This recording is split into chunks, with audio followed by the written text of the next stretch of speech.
number 19 on page 26 asks us to write in terms of sine, cosine, or tangent the expression sine of 3x times cosine of x minus cosine of 3x times sine of x.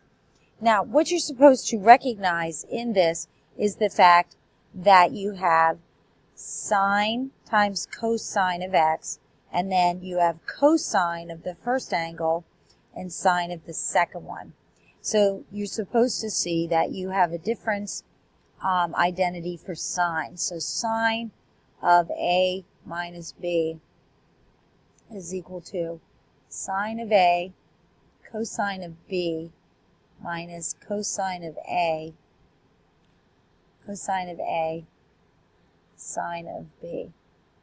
And you can see in our case, our A is going to be the 3x, and our B will be the x.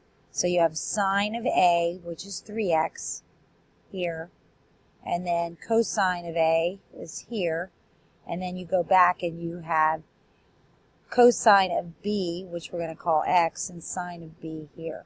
So the idea is to recognize that this can then be written as sine of A minus B, which is going to be 3x minus x, which can be simplified to sine of 2x.